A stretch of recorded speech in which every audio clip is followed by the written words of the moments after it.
Antes de começarmos, esse episódio é patrocinado pela PugJobs. A PugJobs é uma plataforma onde você pode encontrar empregos no mundo todo. Lá você encontrará desde vagas para trabalhar remoto, como vagas em empresas gigantes como SpaceX, Nubank, Discord e muitas outras. Além disso, você encontrará dicas prêmios para melhorar o seu currículo. Depois desse episódio, vale muito a pena acessar. O link está na descrição. Agora, sem enrolação, bora lá pro episódio.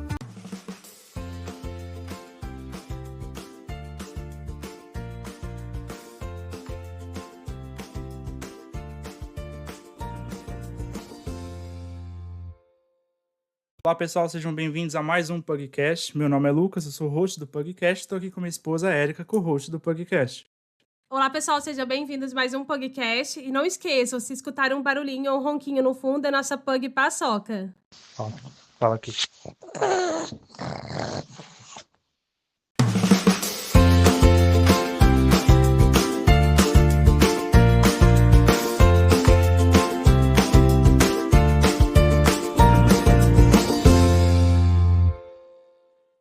E no episódio de hoje é o episódio que eu mais esperava no Pugcast, porque nós não estamos aqui apenas com um advogado, nós estamos com dois.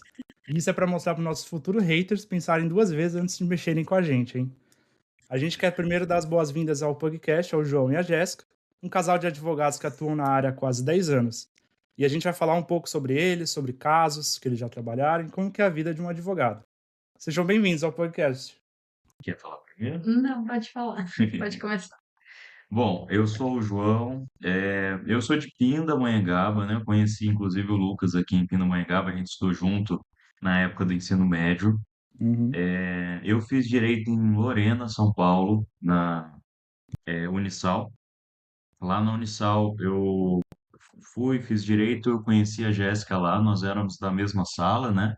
A gente era da mesma sala, a gente tem uma história legal que assim, a gente foi da mesma sala do primeiro ao quinto ano, né? E aí a gente começou a se aproximar mais, depois começou a se relacionar no quarto ano.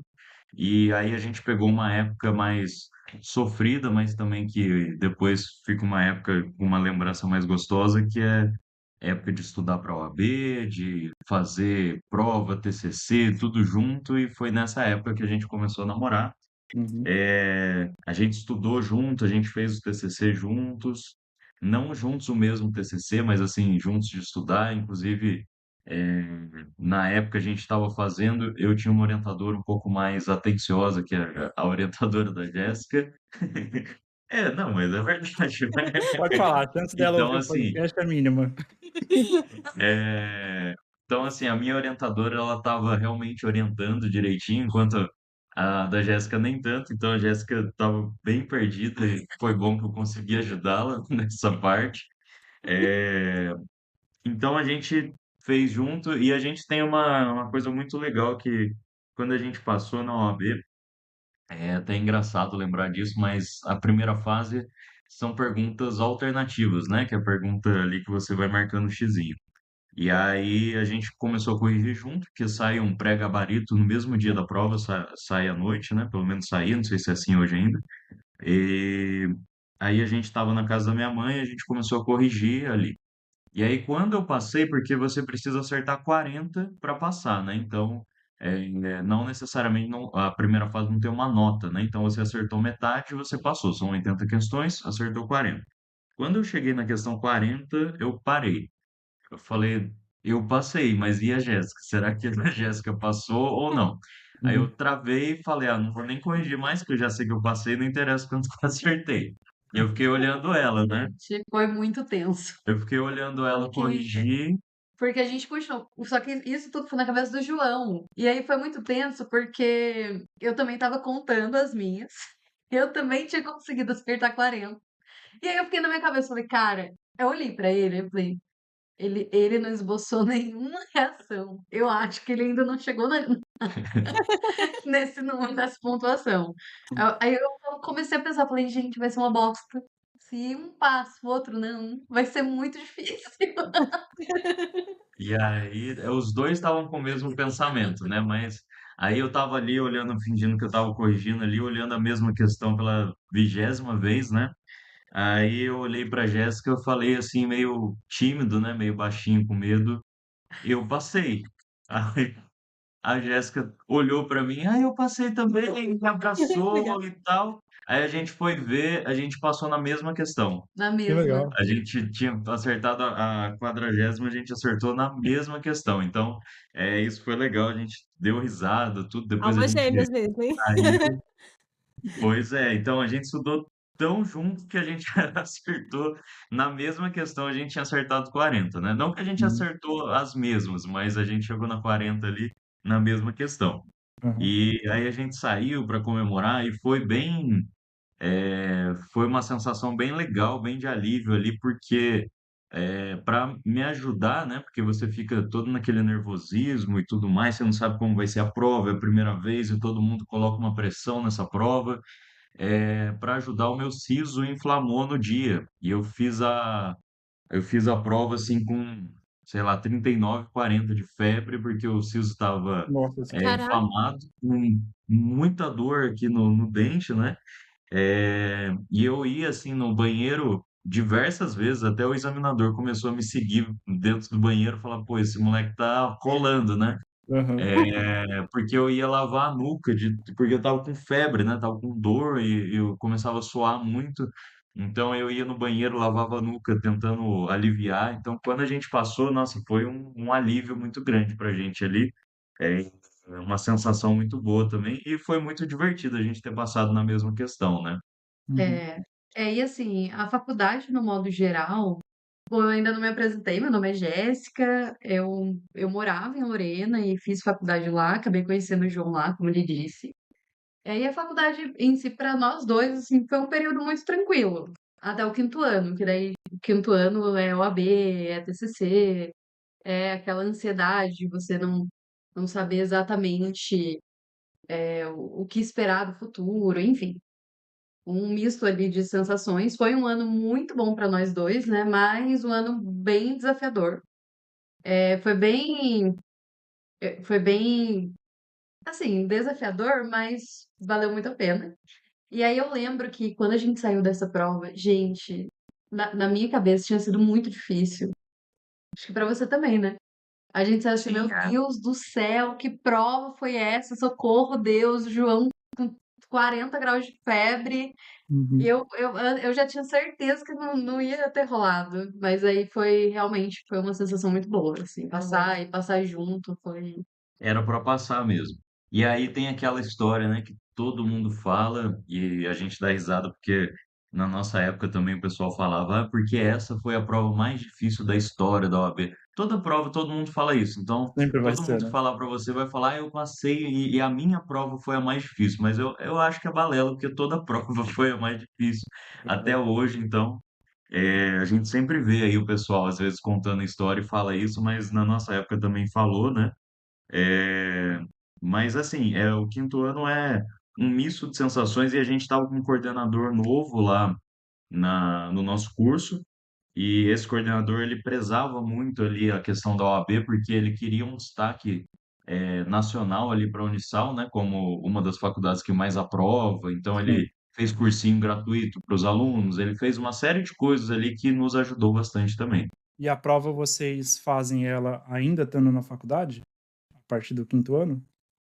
Isso, então, antigamente não podia, antigamente você precisava eh, concluir o curso, antigamente que eu digo antes da gente fazer, mas na Uhum. época que a gente fez já podia fazer a partir do quinto ano. Salvo engano, agora pode a partir do quarto, Não do sei. quarto ano. Me parece que a partir de agora já pode fazer no quarto ano. E aí, assim, se tiver algum ouvinte nosso aí que faz direito, né? A gente sempre recomenda fazer nessa época. A gente sabe que fica ali muita coisa, né? Eventualmente pode ficar, porque tem TCC, tem uma série de coisas. A estratégia que eu particularmente usei, foi fazer o meu TCC no quarto ano.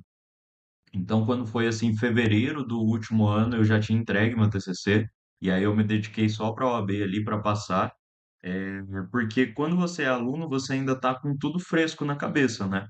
E aí a gente tem um colega, que é um colega que estudou com a gente, só que ele já era um senhor mais velho, que o plano dele era o quê? Ele entrou na faculdade 5 anos antes de se aposentar, então era se formar, se aposentar e começar a advogar. Uhum. Só que ele deixou para fazer depois, ele foi fazer a prova 2 anos depois se formou e aí já teve muito mais dificuldade, porque já esqueceu bastante coisa, muita coisa mudou, né? No direito muda muita coisa, então muita coisa atualizou, e aí a dica que a gente sempre dá é, se possível, faça como aluno, não deixe passar, porque você está atualizado, você está com as coisas frescas na cabeça, então você vai estudar bastante, mas eventualmente você vai vir coisas na sua cabeça ali durante a prova que você está vendo na aula, né? É, e na realidade também, na nossa profissão, né, quando você não passa e não consegue a OAB, você fica muito limitado, não tem, tem muita coisa que você não pode fazer justamente por não ter a OAB. Então, ter essa tranquilidade também de terminar a faculdade, já conseguir pedir o número da ordem, principalmente para quem vai advogar, é muito melhor, muito melhor. Uhum. Sim, com certeza. E num caso para nossos ouvintes que tem casos, né, que pessoas que se formam na faculdade, mas não fez a prova ainda por medo, ou reprovou mais de 3 vezes ou até mais, o que que vocês dariam de dica para essa pessoa, tipo, para ela não desistir, para ela Uhum. voltar, né, e conseguir fazer essa prova? Ela tem um limite, essa prova de tentativas, ou ele pode tentar até... Na verdade, não existe um limite de tentativas. Você pode tentar para sempre. E assim, é não desistir. Eu acho que a prova, ela é muito mais sobre como você vai lidar. É claro que tem que estudar a parte de direito, mas é muito mais como você vai lidar ali com o emocional, porque às vezes a pessoa, ela tá preparada, ela estudou, ela se dedicou, mas o emocional, justamente por colocar muita pressão nessa prova, acaba atrapalhando um pouco. Eu vejo muito essa prova como estratégia. Você tem que estudar com foco e com estratégia. Aí você não precisa gabaritar a prova, não é um concurso público que você precisa ir melhor que todo mundo, não.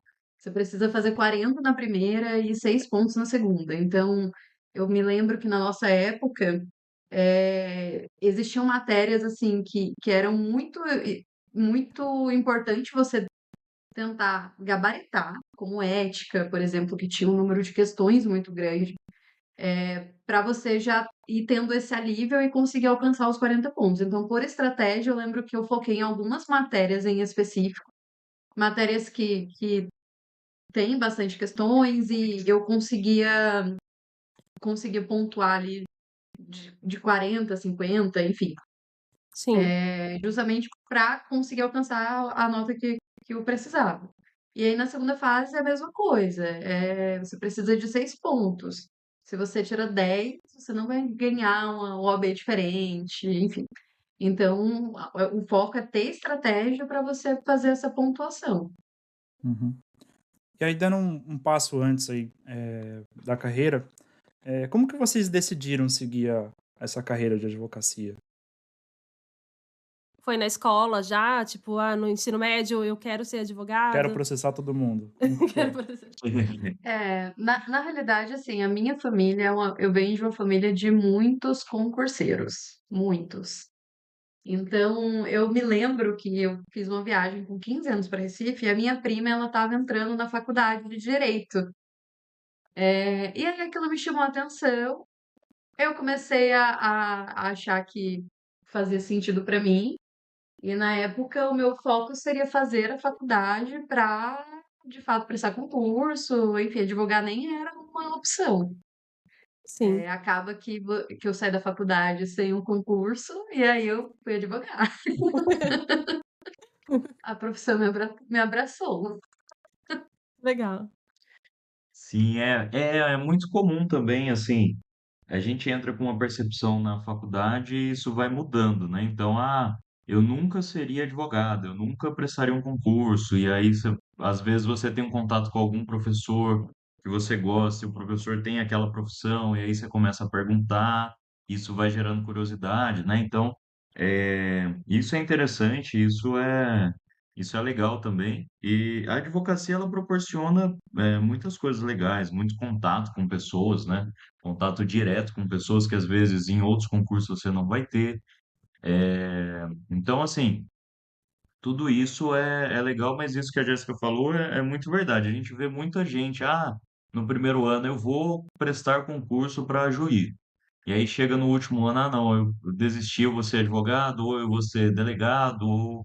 Então vai mudando a percepção das coisas, porque a gente vai aprendendo um pouco sobre as profissões também, qual é a função de cada uma delas, né? Então, Uhum. se a gente pegar os grandes concursos, né, que a gente tem, que é delegado, juiz, promotor, defensor, são concursos totalmente diferentes, né? Cada um tem uma função dentro do processo, cada uma tem uma função dentro da justiça. Então, às vezes você nunca ouviu falar de defensor público, mas você entra na faculdade e fala, putz, que profissão legal, é isso que eu vou querer fazer.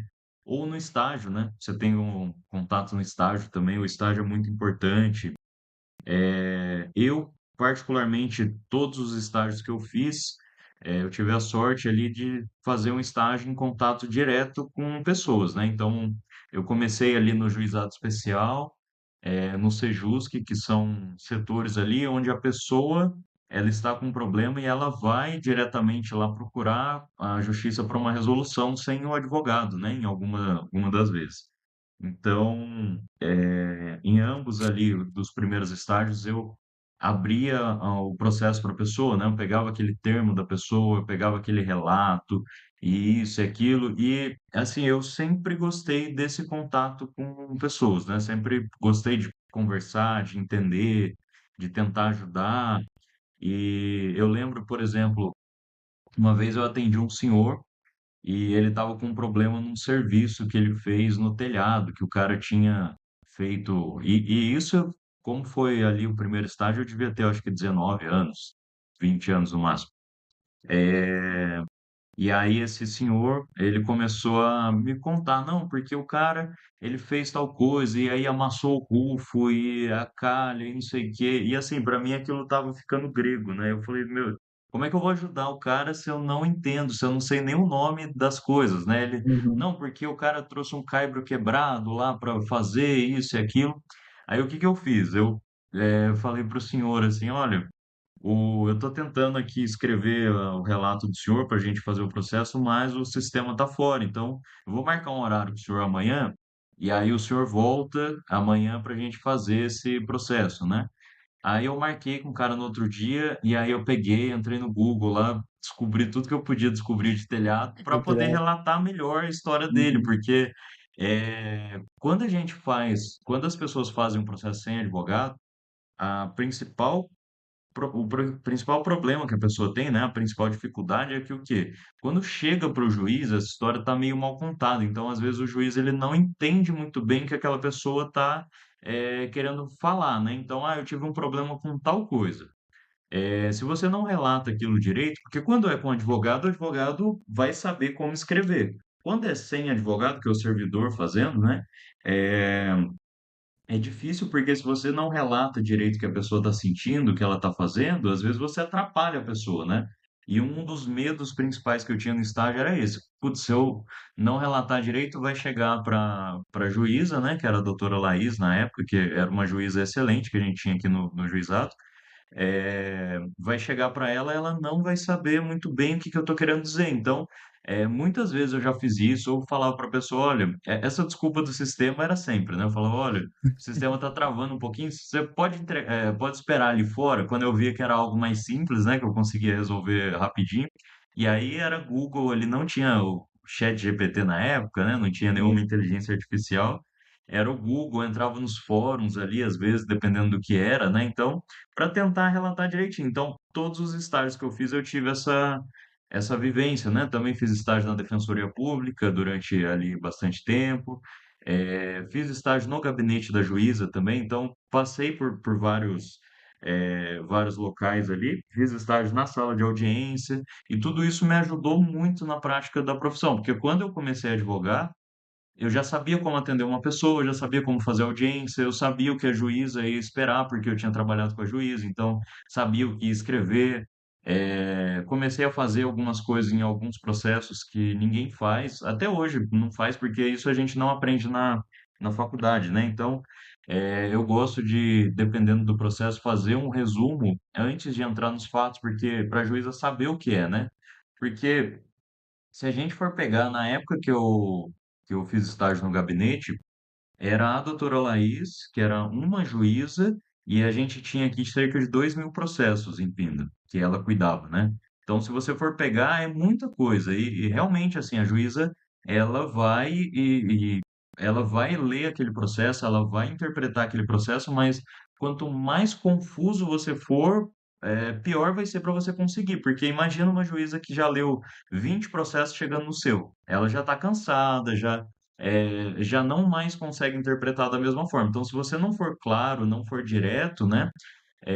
E a gente tem muito esse problema, porque a gente tem advogados aí que fazem uma inicial que podia ser de 10 páginas em 50, 60 páginas, né? E isso Uhum. é um problema que a gente encara. Então, tudo isso eu fui pegando nos estágios, o que é muito importante, né? Então, a gente sempre fala isso. E assim, foi muito legal o João entrar nesse ponto, porque eu tive vivências e experiências muito diferentes. Eu acho que justamente por ter essa ideia de que eu queria concurso, eu fiz 2 estágios na faculdade, um no Ministério Público, que foi muito importante para mim, assim, para para entender como era a realidade do e como funcionava, né, uma rotina de um promotor, mas nesse estágio já identifiquei que não era muito a minha praia. E depois dele eu fui fazer estágio na Vara do Trabalho de Lorena, que foi uma experiência incrível. Fiquei 2 anos na vara. É, Na época, acho que até hoje, né? O doutor Wilson, ele era o juiz, é o juiz titular da vara, e assim, eu pude aprender muito com ele, com a Lisa, a diretora, com os demais servidores. Só que eu tive uma vivência muito de servidor público. Eu não tive uma experiência da prática da advocacia. E aí, quando eu me formei, eu saí do estágio, fui começar a advogar, eu estava completamente perdida. Então, assim, para os ouvintes, se tiver alguém que faz direito e se eu pudesse dar um conselho, seria: se você tiver a oportunidade de fazer um estágio ou na defensoria pública ou em escritório de advocacia, é muito rico, porque na maioria das vezes você se forma e você não tem um cargo público, e aí você vai começar a advogar.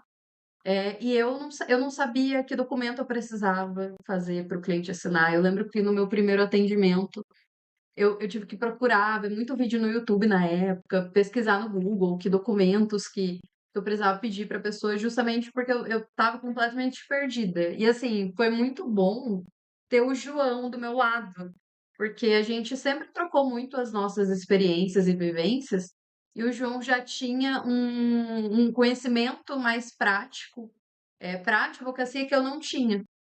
Então, nossa, a gente, para mim, assim, principalmente nesse começo de carreira, foi muito importante ter alguém ali para compartilhar essas dúvidas e me ajudar a ter um norte, sabe?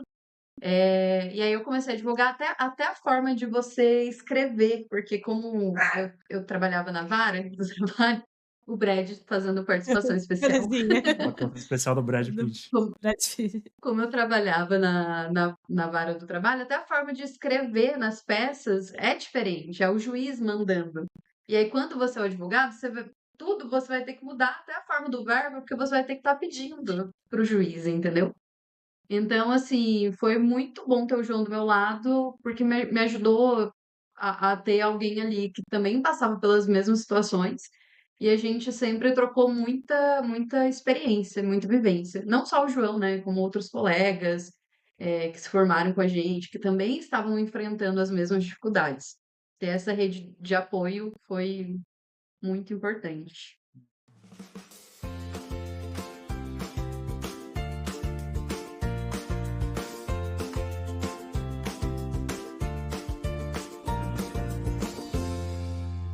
Acho que voltando no que você estava falando, João, a respeito de você sentir uma pressão, assim, de você não acabar não prejudicando o cliente e tal.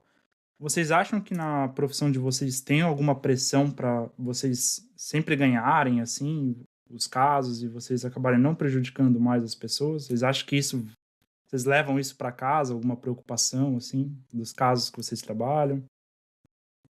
Olha, o que eu vou falar para você, Lucas? Eu acredito que, assim, pra gente aqui tem esse tipo de pressão. Então, por exemplo, a gente estuda, a gente se atualiza, tudo isso para realmente a gente tem esse medo de cometer algum erro e prejudicar o cliente, né?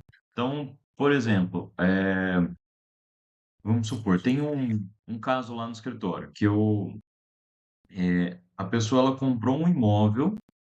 Só que o antigo proprietário desse imóvel, ele estava ali com uma restrição no nome e a pessoa não sabia. Ela comprou esse imóvel da pessoa, e tal, e aí tinha uma restrição trabalhista no nome. Depois veio uma execução e essa execução bloqueou o imóvel. Então, por exemplo, eu tenho um processo trabalhista contra mim, eu estou condenado nesse processo. E aí eu vendo um imóvel para você, você compra, você não tem ciência de nada, tal, você compra, tal. Quando você vai registrar, você não consegue registrar porque o imóvel foi penhorado no meu processo. E aí a gente entrou, fez o pedido, tem um pedido que chama embargo de terceiro, que a gente faz um pedido para o juiz tirar essa penhora, né? Fala, eu sou um terceiro de boa-fé que adquiriu o imóvel, a culpa não é minha. E aí a gente tem que provar, tem alguns requisitos lá que a gente precisa cumprir para demonstrar que o imóvel ali a pessoa comprou de boa fé, que fez o que tinha que fazer, que não pode ser prejudicado por isso, e aí esse imóvel é desbloqueado. E aí o juiz entende é desbloqueado. E aí a gente tem um caso no processo que, por exemplo, a gente fez esse pedido, o juiz entendeu que o cara tinha culpa, porque o cara ele não o cara ali, ele não fez as pesquisas que deveria fazer antes de comprar esse imóvel, ele não registrou o imóvel, ele demorou para registrar o imóvel, né? Porque nesse caso tinha demorado para fazer o registro. Então ele tinha uma escritura do cartório, que era a escritura de compra e venda, mas não tinha registrado no cartório de imóveis. Então o juiz entendeu isso. Só que aí existem algumas decisões do STJ, existem algumas coisas que eram favoráveis para o nosso cliente, a gente recorreu. E aí, no recurso, a gente ganhou, conseguiu desbloquear esse imóvel e resolveu a vida do cliente. Que aí o cliente conseguiu registrar. E aí, imagina se eu, por exemplo, só concordo com o juiz. O juiz entendeu assim, então, infelizmente, aí o cara perdeu o imóvel que ele comprou, entendeu? E aí o Uhum. cara foi lá, pagou, sei lá, 500 mil no imóvel, e aí perdeu esse imóvel que ele comprou porque o antigo proprietário teve uma restrição e eu perdi o prazo do recurso dele, ou eu não fiz o recurso porque eu não tinha conhecimento suficiente para fazer, sabe? Umas coisas assim. Então, isso é algo que a gente tem muito medo. A gente tem medo de prejudicar o cliente, de fazer alguma coisa errada, é, mas não de ganhar o processo em si, porque isso, infelizmente, isso não depende da gente. Então, tem alguns Aham. casos que, eventualmente, tem alguns casos que o nosso cliente não vai ter direito. Alguns casos a gente já identifica desde o início, alguns casos a gente sabe que vai ser difícil, então a gente avisa para o cliente. Então, assim, a gente tem essa preocupação, mas a gente sabe que nem todos os advogados são assim. Tem alguns colegas que meio que assim, eu vou lá, eu vou fazer o necessário que eu preciso fazer, mas se o cliente perder, não foi culpa minha, eu fiz o que tinha que fazer, enfim. E aí a gente pega muito advogado, às vezes, ali ruim, que faz uma petição ruim, que às vezes prejudica o cliente mais do que ajuda, né? Então, Aham. Sim. isso é uma coisa importante que a gente tem que ter na nossa profissão, porque realmente um erro nosso prejudica muito o cliente, né? E é o caso, só para concluir, mas é o caso assim, como eu falei, não é todo cliente que a gente sabe que vai chegar para a gente e vai ter o direito. Então a gente precisa também ser honesto com o cliente. Às vezes a gente pega uma demanda trabalhista que o empregador procurou a gente porque alguém entrou com a ação contra ele, ele quer fazer uma defesa. E aí a gente vê o empregador, pô, fez tudo errado, pagou salário atrasado, não depositou FGTS, fez isso, aquilo. E aí a gente tem que ser honesto com a pessoa e falar, olha, no seu caso vai vir alguma condenação. Vamos utilizar uma estratégia para tentar um acordo, vamos utilizar uma estratégia para tentar tal coisa. Em outros casos, o empregado não tem razão. Então a gente fala, olha, dá para a gente fazer a defesa, só que o risco é esse, o risco é aquele. Então, essa clareza com o cliente também é muito importante, né? Sim. É assim, a gente lida com questões muito sérias, né? E que, dependendo ali do resultado do processo, pode interferir muito, assim, na vida daquela pessoa. Enfim, é uma profissão de bastante responsabilidade. Eu e o João, a gente sempre buscou estudar, até trocar experiências, para entender melhor, antes de fazer qualquer petição. Mas assim, a nossa atividade ela é muito de meio. Então, o que a gente pode garantir é que a gente vai estudar o caso, vai fazer ele com toda a cautela possível. Mas, infelizmente, quem decide são juízes, enfim, às vezes órgãos públicos. Não dá para garantir um resultado. O que a gente garante é que a gente vai utilizar ali a melhor técnica e fazer da melhor forma, para que o cliente tenha um resultado ali satisfatório. É o que o João falou, nem sempre, às vezes é um processo que envolve muito risco, e aí é muito importante o cliente ele ter essa ciência do risco que aquele processo tem, das provas que precisam ser produzidas, porque se vier um resultado negativo lá na frente, já era algo que já havia sido ponderado, já havia sido pontuado com o Uhum, cliente, enfim. E às vezes também você orienta o cliente, mas nem sempre ele vai seguir a sua orientação. uhum, A depender da situação ou do contexto, a pessoa não quer seguir aquilo e aí lá na frente o resultado vai chegar. Então é importante, para mim, o mais importante é que o cliente saiba eh, as possibilidades e onde aquele processo, o que pode acontecer, qual vai ser o resultado possível, sabe? É claro que a gente às vezes também se surpreende, às vezes você atende o cliente, você acha que também que tem bastante elementos, aí vem a parte contrária com novos argumentos, novos fatos que às vezes você não tinha conhecimento, novas provas, enfim, isso acontece com bastante frequência também. Sim, é sobre isso até.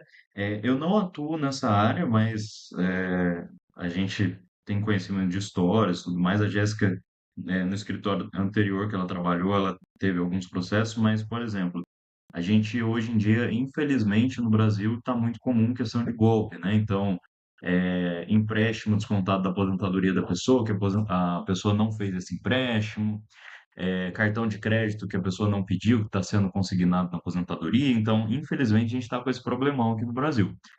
E, às vezes, em casos como a Jéssica está falando, às vezes a pessoa chega no escritório e fala: Olha, está descontando o empréstimo da minha aposentadoria, eu não fiz esse empréstimo. Eu nunca contratei esse empréstimo, eu nunca fiz. Não... Ah, não fez? Não, nunca fiz. Aí você, tá bom, aí entra com a ação para a pessoa, e aí, no caso, a pessoa tinha feito, e aí tem lá o banco junto o contrato que a pessoa assinou, junta uma foto uhum. da pessoa com o Sim. RG assim do lado, né, para fazer o reconhecimento facial. Sim, Aí você sim. fala para a pessoa, mas aí quando vem a defesa, você fala para a pessoa, mas olha, e essa foto que o banco juntou? Aí ele, ai, nossa, doutor, tinha esquecido disso já que faz tempo, que não sei o quê.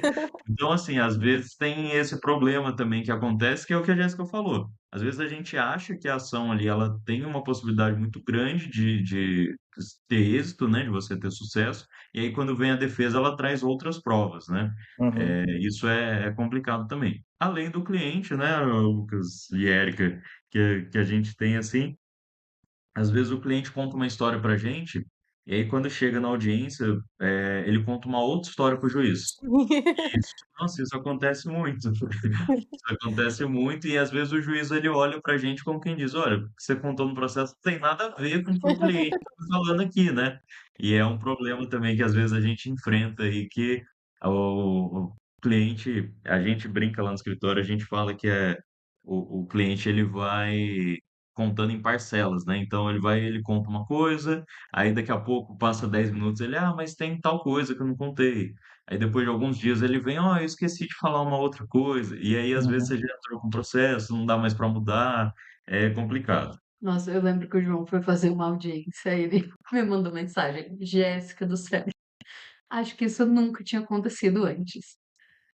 O cliente me contou uma história, a gente conversou antes da audiência, né, para relembrar, a gente sempre conversa antes da audiência para relembrar os fatos, enfim, caso o juiz pergunte, para que ele tenha aquilo ali fresco na cabeça, né? Sim. E conversaram, alinharam tudo que já estava no processo, enfim.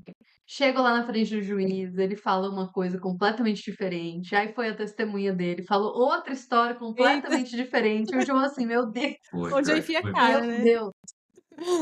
Pior que foi. É bem isso, Eric. É. E processos, assim, principalmente processos trabalhistas, às vezes você depende de testemunha. É difícil porque você nunca sabe o que a testemunha vai falar. E a testemunha também, às vezes, fica nervosa e erra alguma coisa importante na frente do juiz. Por exemplo, a gente já teve caso que a gente perdeu, acabou perdendo o processo porque a testemunha ela errou a data, ela errou o ano que ela tinha trabalhado.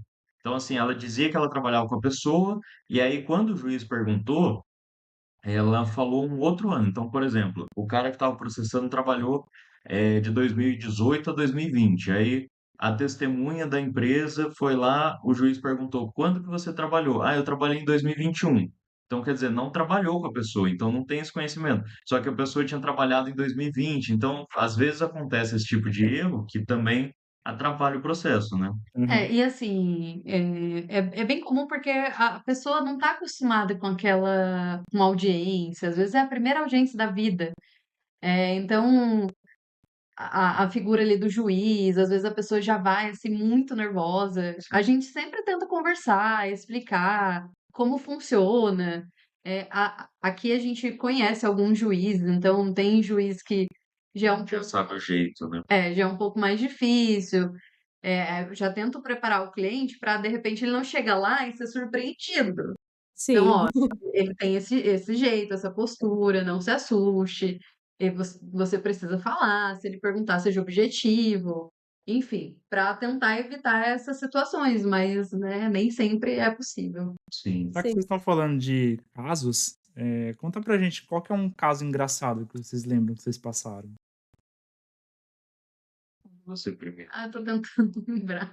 Ó, eu vou falar que assim, um dos que eu mais dou risada até hoje, eu não era advogado ainda, eu trabalhava na defensoria ainda na época.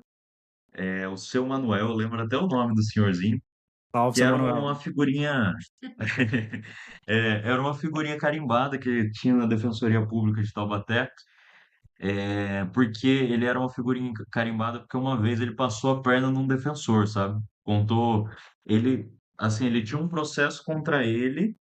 E aí ele contou a história como se ele fosse a vítima para o promotor entrar com o processo. Aí depois, o promotor não, o defensor entrar com o processo.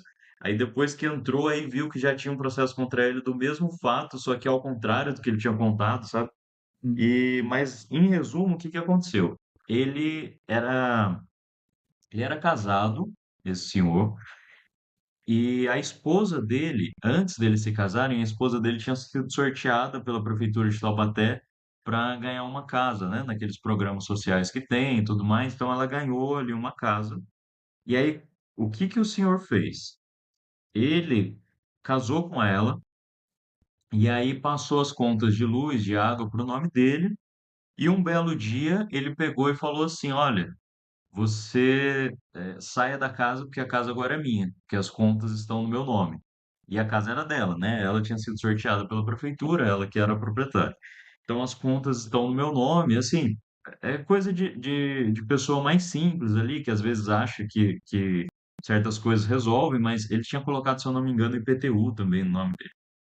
E aí você. Ah, não, minto, IPTU não. A prefeitura, ele tinha tentado e a prefeitura não tinha autorizado, né? E aí ele falou para ela: então agora você saia porque a casa é minha e não sei o que e tal. E expulsou ela. E aí ela saiu de casa, ele jogou as coisas dela na rua, ela foi morar com a irmã. E aí ela procurou a defensoria, ela entrou com um processo de reintegração de posse da casa e todo aquele imbróglio. Só que aí, assim, o processo a gente sabe, infelizmente o processo demora, né? E aí ela tomou uma outra estratégia que foi o quê? Esse bairro onde era a casa era um bairro ali um pouco mais perigoso, ali em Taubaté, e aí ela conhecia um rapaz ali no bairro que era um rapaz que era traficante. E aí o Nossa. que que ela fez? Quando o senhor saiu para trabalhar, Então ele foi trabalhar e ele tinha ido trabalhar inclusive em outra cidade, ele ia passar a semana fora, ele era pedreiro e aí ele pegou algum serviço em outra cidade. Ela conversou com esse traficante e falou: Olha, entra lá na casa, bota um cadeado e fica lá na casa até ele voltar, para você assustar. Então o cara fez isso. Esse traficante era amigo dela, foi lá, fez isso. Foi, entrou na casa, a casa estava vazia, ele foi, botou um cadeado e e pronto. Aí, quando esse Manuel voltou, esse senhor voltou, o traficante estava lá, o traficante falou: Não, a casa estava vazia, eu entrei, agora é minha. E aí, esse Manuel procurou a defensoria para fazer a reintegração de posse. E aí contou a história dele, aí falou que ele tinha casa, que ele ganhou da prefeitura, que ele não sei o quê, e começou a contar a história e passou pelo estagiário, o primeiro estagiário. Aí pegou o estagiário, falou, colocou lá, e ele falava que era solteiro, isso, aquilo, aquilo outro. Nossa, esse senhor causou lá, viu? E aí eu sei que convenceu o estagiário passou para frente, o defensor fez a inicial, quando entrou com o processo, viu que uma outra defensora tinha feito a inicial da ex-esposa dele contra ele, do mesmo assunto, né? E aí foi ver a ex-esposa ali, tinha toda a documentação, realmente ali tinha toda a documentação, né? Mas pensa no senhorzinho mentiroso, é aquele senhorzinho que vai contando a história que ele acredita na própria mentira, então ele vai convencendo, né? Aí um belo dia ele caiu para mim lá. Quando ele caiu para mim, eu já sabia mais ou menos ali o que que era a história, eh, porque tinha no sistema, né, a defensoria tinha um sistema, então eu li rapidinho, porque eu vi que ele já tinha sido, já tinha passado ali antes, então tinha o arquivo dele, eu li rapidinho o que que era, e aí ele foi falar comigo. E aí quando ele foi falar comigo, ele começou a desenrolar, eh, tentando me enganar que tinham invadido a casa dele, né. Então tentando passar novamente ali essa história para a gente entrar com processo para ele de novo e tal, coisa e tal, tudo aquilo, né. E aí eu fui conversando com ele, fui conversando, conversando, e ele não aceitava, que ele não tinha direito, porque a casa não era dele, porque era a ex-esposa que tinha ganho e não ele, então a ex-esposa que tem a posse e a propriedade da casa. Então a gente começou a falar, e ele não aceitava, cara, ele não aceitava.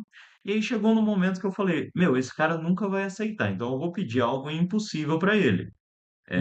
Porque aí eu peço, ele vai embora e pronto, né? Eu falei: Olha, seu Manuel, então vamos fazer o seguinte: para a gente conseguir dar entrada aqui, o senhor precisa trazer o termo de sorteio onde o senhor foi contemplado com a casa, o senhor ganhou, e aí o senhor precisa de uma declaração ali, uma declaração da prefeitura, dizendo que o senhor precisa de uma declaração da prefeitura dizendo que a casa é sua. Então, precisa dessa declaração para a gente conseguir. Que eu falei, ele nunca vai conseguir isso, né? Porque a casa não é dele, a prefeitura não vai dar, então ele nunca mais volta, né? Olha, Lucas, sem brincadeira, cara, passou uma hora mais ou menos. Foi a secretária de habitação de Taubaté, lá na defensoria, e aí pediu para falar comigo.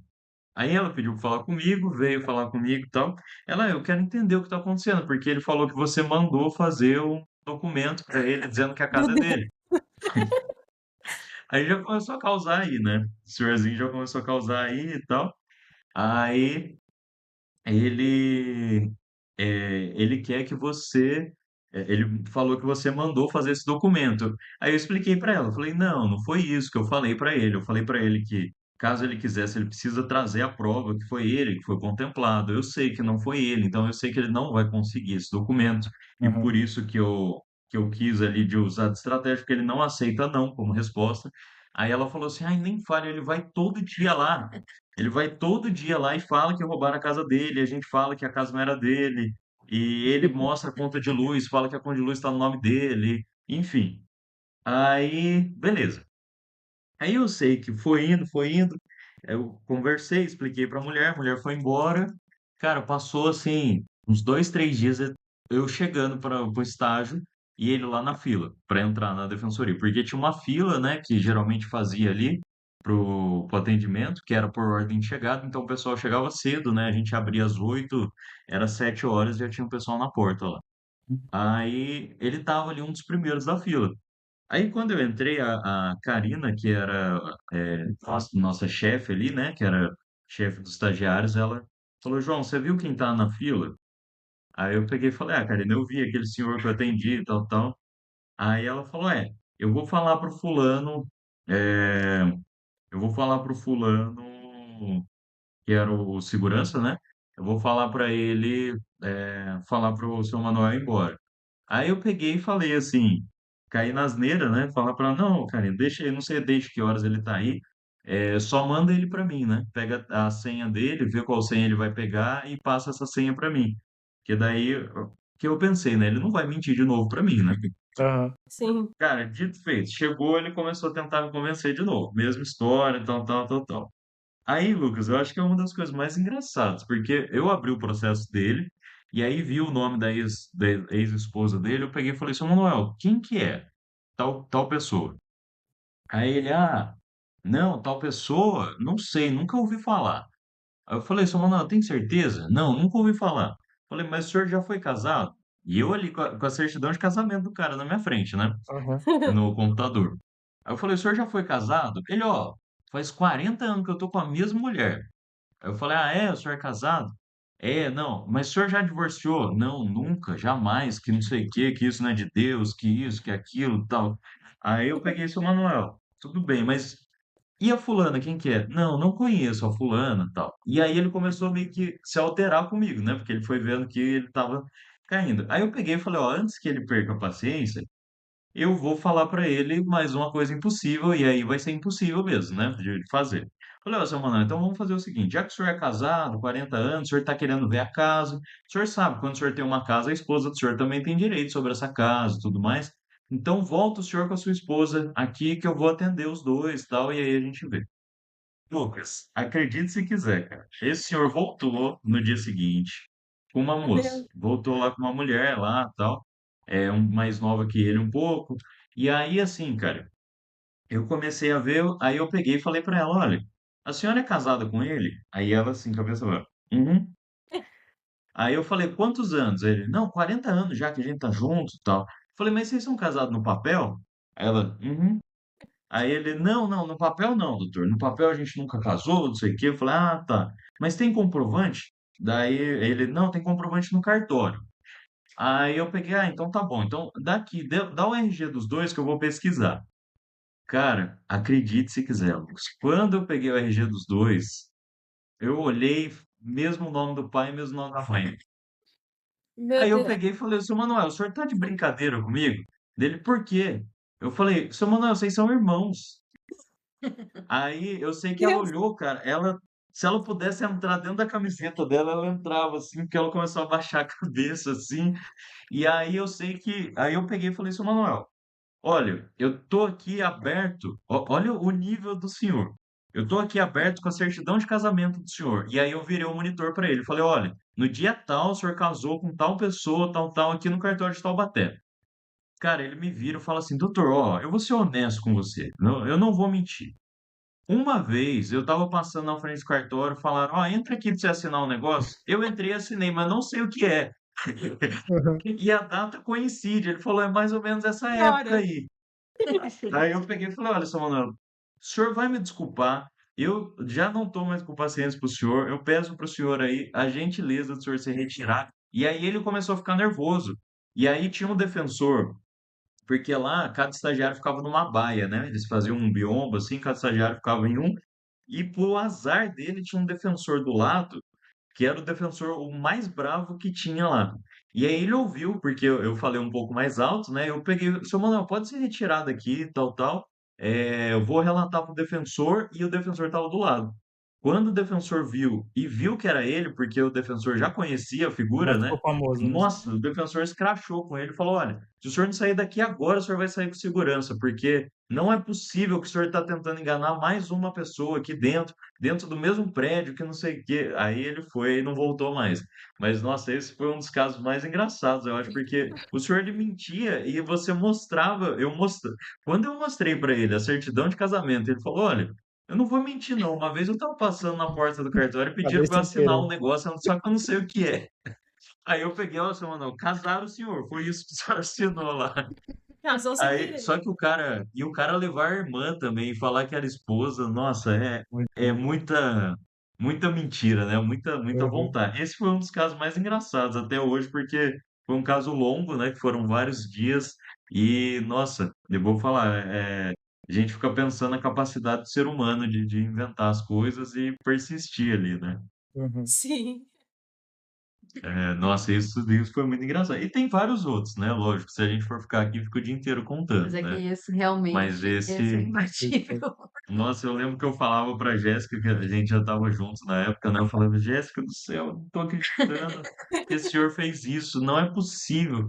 E aí eu falava pra Karina, que era a nossa chefe, a Karina ria, a Karina, não, João, toda vez que ele vier, eu vou passar pra você. Você é o que atende, você é o oficial dele agora, que não sei o quê, coisa e tal.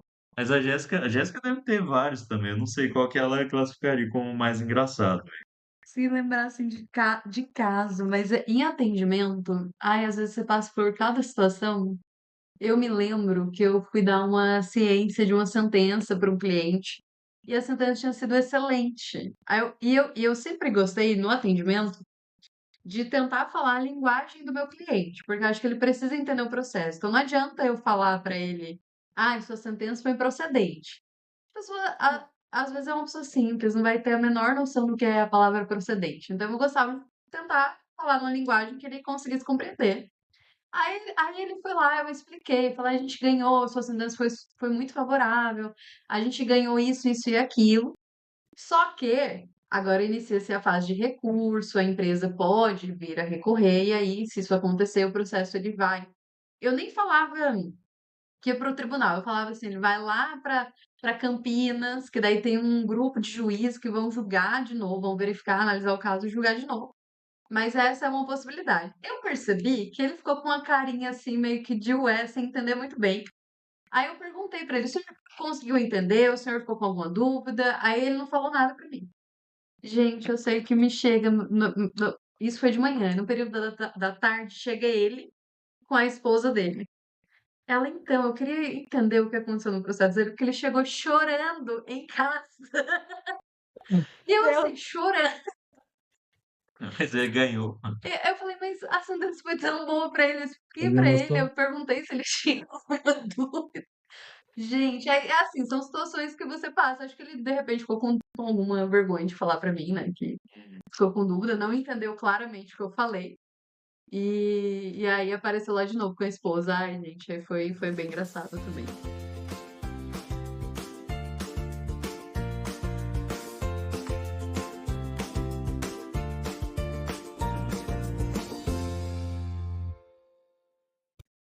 E a gente tá falando aí sobre vários casos e tal, mas qual que é a área de atuação de cada um de vocês hoje? Eu atuo predominantemente, eu atuo hoje exclusivamente com direito do trabalho. Sempre gostei muito, desde a faculdade, e tive a sorte de ser abraçado pela área trabalhista.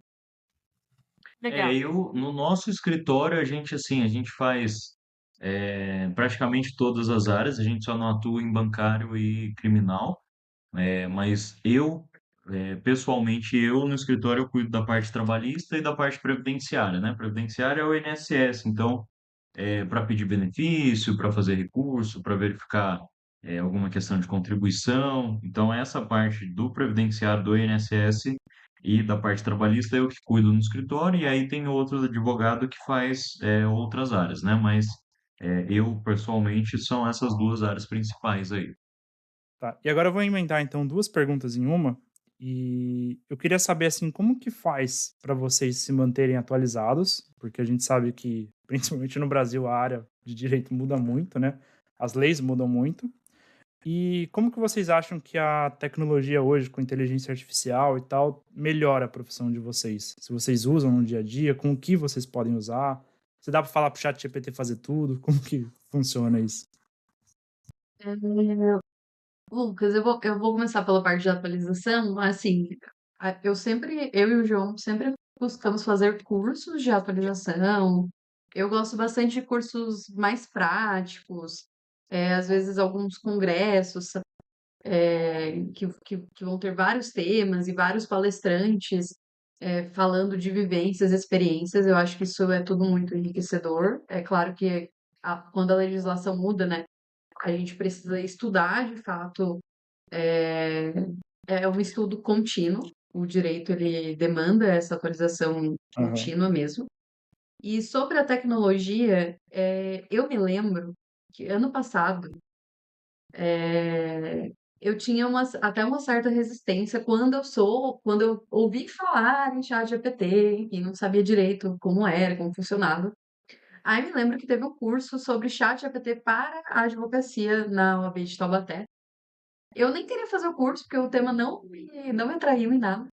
Mas aí, como outras pessoas falaram desse curso, falaram, vamos fazer. Aí fui. E aí, para mim, abriu um novo mundo, uma nova possibilidade, uma nova profissão. Sim. Aí eu entendi, conheci de fato o ChatGPT. Foi bem bacana o curso, porque foi quem ministrou o curso, ele era do TI, então ele explicou como o ChatGPT foi criado, como funcionam as construções de prompts, enfim, tudo que para mim na época era muito grego, assim. Uhum. E aí me abriu esse universo. E aí quando eu comecei a usar, ainda com uma certa resistência, né? Mas hoje, assim, eu utilizo muito, eu acho que o ChatGPT ele otimiza muito a nossa capacidade produtiva. É, mas é claro, sempre com muita supervisão. Já acontece com certa frequência de, às vezes, o chat te dá ali um contexto, uma resposta, e não ser exatamente aquilo. Sim. Então, é imprescindível para usar o ChatGPT você ter o conhecimento técnico daquilo que você está fazendo. Não dá Sim. para se aventurar, sabe? E aí, ano passado eu mudei, comecei a trabalhar em um outro escritório. Nesse escritório, um dos sócios, ele gosta muito de tecnologia e ele até fez um curso sobre ChatGPT. Todo mundo do escritório fez esse curso. Eu acho que hoje em dia, quem não utilizar essa ferramenta vai acabar ficando obsoleto na profissão. Sim. Sim. Porque acaba otimizando muito o tempo, ajuda muito na nossa rotina, no nosso dia a dia, e eu enxergo como uma ferramenta muito poderosa, assim, de fato. Eu vou falar que assim, eu ainda estou um pouquinho mais no primeiro estágio aí da Jéssica, brincadeira, mas eu não uso tanto, não. Eu utilizo ali, principalmente para revisar, às vezes para procurar alguma coisa mais específica, mas assim, como a Jéssica falou, tem algumas ressalvas que a gente tem que saber usar, porque, por exemplo, se eu quiser uma decisão do ChatGPT, se eu quiser ali uma decisão, eu vou falar para ele, olha, eu preciso de uma decisão que, vamos supor, num caso previdenciário, eu preciso de uma decisão que reconheça a eletricidade acima de 250 volts como especial. E aí eu tenho um cliente que trabalhou com a eletricidade acima de 250 volts por exemplo, 2 anos, e depois ele trabalhou só com a eletricidade de baixa tensão. Eu preciso saber se durante todo o tempo está considerado ali como especial. E aí o ChatGPT ele vai dar uma resposta, e nessa resposta vai aparecer o que eu quero. E isso é um problema, porque às vezes é uma decisão que ele inventou. Então ele pega uma decisão, fala que o meu cliente tem o direito, e muitas vezes o meu cliente não tem o direito, porque foi uma decisão que ele inventou de acordo com o que eu quero, né? De acordo com o que Sim. de acordo com o que eu preciso ali. E isso tem alguns advogados que, assim, eles utilizam aquela decisão. E aí, se o juiz vê como uma decisão falsa, pode dar inclusive uma fé, que a gente tem alguns casos. é, a gente teve até um caso recente aí que, se eu não me engano, foi o STJ que o ministro ele deu uma multa por litigância de má-fé, porque o advogado ele juntou um acórdão que não existia. Então, ele juntou um acórdão, que é uma decisão de vários juízes, né? Sim. Ele juntou esse acórdão de acordo com o que ele queria e falou que aquela turma específica do STJ que ia julgar tinha aquele entendimento, quando não era verdade. E aí o ministro ele sacou por dois motivos. O primeiro é que assim, ele era da turma, né? Então ele sabia que aquele não era o entendimento da turma. E quando ele foi checar o acórdão que a pessoa pegou, o processo não existia, porque foi o ChatGPT que inventou. E até o ministro fala assim, é um absurdo tão grande que o advogado ele foi tão desatento que a jurisprudência está assim, processo 1, 2, 3, 4, 5, 6, 7, 8, 9, 0. Sabe? Aham. Então, assim, é um negócio que o chat é tão evidente que foi inventado que não tem nenhum número real de processo e tudo mais, o advogado não se atentou. Então, é uma ferramenta que, assim, você tem que utilizar com cuidado. Então, por exemplo, o chat GPT que a Jéssica citou, eu utilizo pouco ali, eu gosto de utilizar para revisão. Eu utilizo mais ali o Gemini, porque eu tenho um curso específico que professor desse curso ele criou robôs dentro do Gemini, então por isso que eu acabo utilizando ali o Gemini, né, para Uhum. utilizar os robôs. E eu utilizo bastante a JusIA, que é a inteligência artificial do Jus Brasil, né? O Jus Brasil ele é um site aqui do Brasil que tem é, decisões, jurisprudência, tem doutrina, tem modelos de petição, tem várias coisas reunidas nesse site, né? Tem artigos e tudo mais que você pode buscar.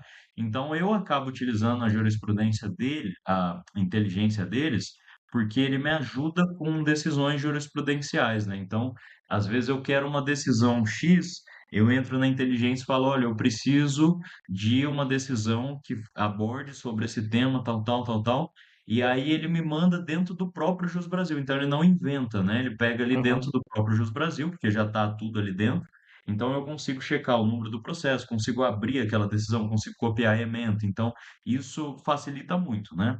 E para atualizar, que foi a primeira pergunta do Lucas, assim, como a Jéssica falou, a gente sempre está fazendo cursos, né, de atualização e tudo mais. Eu compro bastante coisa mesmo. Às vezes, obviamente, tem coisa que não vale a pena, tem coisa que vale, e às vezes, nesse mundo de internet, a gente vê cursos muito baratos, né? Então, por exemplo, aparece lá para mim, o curso de R$ 29. Aí eu compro.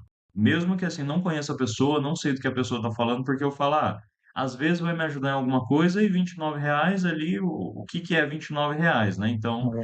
eu vou comprar esse curso e aí para ver, o curso foi ruim, mas pelo menos eu não tive um gasto muito grande, né? Agora, quando é um curso mais caro e tudo mais, geralmente a gente opta por quem é mais conhecido, quem vai abordar um assunto mais X. Então, isso é uma forma. Outra forma, e aí é uma coisa minha, que eu até estava conversando com a Jéssica esses dias, que poucas pessoas têm esse hábito, mas é, eu olho muito o processo de outros advogados. É, assim, eu particularmente estava falando para a Jéssica, do nosso ciclo, assim, de pessoas que a gente conhece, eu pelo menos nunca vi ninguém falar que faz a mesma coisa, mas eu pego algum advogado conhecido, então, às vezes, por exemplo, algum professor que eu fiz o curso, algum advogado que sustentou no STF, algum advogado que criou alguma tese específica, eu pego a OAB daquele advogado, eu entro no site do tribunal e aí eu olho o processo dele. Por quê? Eu acredito que, para mim, é a forma que mais me ajuda a estudar, porque eu vejo na prática o que aquele advogado está fazendo. Aham. Então, por exemplo, eu vou fazer um pedido de auxílio-doença. E aí eu sei como aquele advogado pediu a perícia, se ele pediu uma perícia complexa, se ele pediu uma perícia simples. Porque hoje em dia a gente tem a figura da perícia complexa, que é o quê? Vamos supor, a gente tem uma pessoa que, no escritório essa semana eu atendi uma pessoa que ela é merendeira da escola. E aí ela tá com uma lesão no ombro. E aí essa lesão no ombro, ela não incapacita a pessoa para todos os atos, mas para aquela função de merendeira acaba incapacitando pelo esforço que ela faz, tudo mais. Então hoje em dia a gente tem uma perícia que é a complexa, que ela vai pegar, além da parte médica, a parte social da pessoa. Então, o que a pessoa faz? O que está afetando na vida daquela pessoa, aquela lesão e tudo mais. Então, eu vejo outros advogados com um escritório maior do que o meu, o que que aquele advogado está fazendo, como ele está conseguindo o benefício, porque aí eu vou meio que pelo mesmo caminho. E o contrário também, né? Então, eu vejo, pô, o advogado fez o pedido dessa forma e deu errado. Então, eu não vou fazer o pedido dessa forma, eu vou por outro caminho aqui. Então, eu gosto muito de estudar assim. É algo que você acaba, eventualmente, você acaba, entre muitas aspas, perdendo um tempo, né? Porque é algo que demora, né? E é algo que não é mastigado. Eu sempre falo que é assim, a vantagem dos cursos não é informação, porque a informação está aí, né? Então a lei está aí, a interpretação está aí, é como a pessoa entrega mastigado para você. Então, ela entrega de uma forma como você consegue ver aquilo com uma outra perspectiva e ver daquilo de uma forma mais clara, mais tudo ali já basicamente pré-determinado. Quando você está vendo o processo, às vezes você vai perder uma hora lendo um processo e chega, nossa, não é esse caso que eu estou aqui no escritório, não era isso que eu estava precisando. Mas você já aprendeu ali. E eu acho que é uma forma de aprender muito mais válida, porque você acaba aprendendo com o erro e com o acerto de outra pessoa na prática mesmo, né? E não Uhum. na teoria. Então eu gosto muito. Eu nunca, assim, nunca vi do nosso ciclo, pelo menos, eu nunca vi ninguém falando que faz isso, mas eu tenho esse hábito que eu gosto bastante de fazer. O que eu já cheguei a fazer é que é, eu e o João, a gente tem uma rotina um pouco diferente. Eu trabalho já há alguns anos em escritório de advocacia, e o João tem o escritório dele. O que eu gostava de fazer, de repente, entrar com uma ação trabalhista contra uma empresa. Quando eu conseguia ter esse tempo, procurava processos contra essa empresa. E uma vez isso me ajudou muito e fez com que eu conseguisse receber os valores de um processo. Porque era uma empresa que já estava em recuperação judicial. Aí eu entrei, fui olhar processos contra ela, e aí eu identifiquei em um dos processos que eu procurei que essa empresa ela fazia parte de um grupo de empresas, que é o que a gente chama de grupo econômico. E algumas empresas desse grupo econômico, elas não estavam em recuperação judicial. Hum. Então, logo na petição inicial, eu já coloquei todas as empresas no polo passivo. E aí eu expliquei a existência desse grupo econômico, juntei inclusive a decisão que reconhecia esse grupo econômico. E foi dos processos que a gente tinha no escritório contra essa empresa, esse foi da época que eu estive lá, né? Esse foi o único processo que a gente conseguiu receber, porque acabou que o juiz reconheceu de fato o grupo econômico, reconheceu os valores que ele tinha para receber e eram valores de verbas rescisórias, então ele tinha sido mandado embora e não tinha recebido nada. E aí, como tinham essas outras empresas, eu não precisei entrar e habilitar esse crédito na recuperação judicial, que é uma coisa que demora muito tempo para você conseguir ver, às vezes nem consegue receber esses valores. E Uhum. aí, por conta de uma consulta, um tempinho ali a mais que eu tive, eu consegui Sim. identificar isso e aí ele conseguiu receber. Isso fez toda a diferença. Ainda falando sobre a inteligência artificial, acontece muito do cliente chegando no escritório falando que já pesquisou no ChatGPT. Mais um conselho para o cliente que eu gostaria que vocês pudessem falar da clareza, né, do cliente chegar e ser claro, não ter medo de falar o que realmente aconteceu, para que você faça o melhor atendimento possível. Era isso que eu gostaria de pedir um conselho para o cliente. Assim, Érica, até antes do chat GPT, acho que todo advogado passa por isso. O cliente ele acaba vendo muita coisa, às vezes, em TikTok, em Google, internet, Sim, e aí ele chega no escritório já com olha, eu vi que dá para, sei lá, me aposentar, ou o meu vizinho falou, ou o Google falou que eu tenho direito a tal coisa, e aí, Uhum. assim, cada caso é um caso. sim. Então, nem sempre o caso do seu vizinho, o caso que você viu no TikTok, ele se encaixa e enquadra perfeitamente no seu contexto, na sua realidade. Então, o que eu oriento é sempre escute o advogado, escute o que ele tem para falar. A gente tem ali uma experiência prática já consolidada, então já vimos vários casos, é muito diferente. É algo que eu acho que inteligência artificial talvez ela auxilia muito, mas não tem essa questão prática e fática que a gente tem de experiência. Então é assim, apesar de você ter visto no ChatGPT, apesar de você ter ouvido falar, apesar do seu vizinho ter conseguido tal coisa, talvez isso não seja o seu caso. Então a gente precisa fazer um atendimento mais personalizado para entender qual é, de fato, a dinâmica e a vivência, a realidade e aquele caso, o que tem de prova, o que não tem. para verificar se ele tem, de fato, aquele direito. O que já aconteceu, assim, na prática, até no escritório, foi do cliente jogar toda a nossa peça no ChatGPT. E aí, ainda bem que o ChatGPT revisou e falou que estava excelente, não tivemos nenhum problema com relação a isso. Mas é assim, apesar da inteligência artificial existir, ser uma ferramenta muito poderosa, existem coisas que a prática, a experiência, o próprio estudo na profissão é que você contrate um profissional que você consiga confiar no trabalho dele. Sim. Acho que seria isso. Isso é o mais importante, né?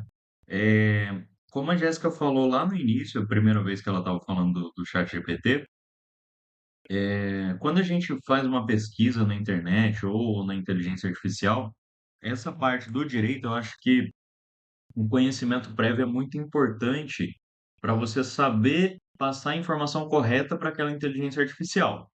Porque se eu fizer uma pergunta, mas eu errar algum dado, pode mudar tudo. Então, ali, por exemplo, vamos supor, falando de um caso de aposentadoria, vamos supor uma aposentadoria rural.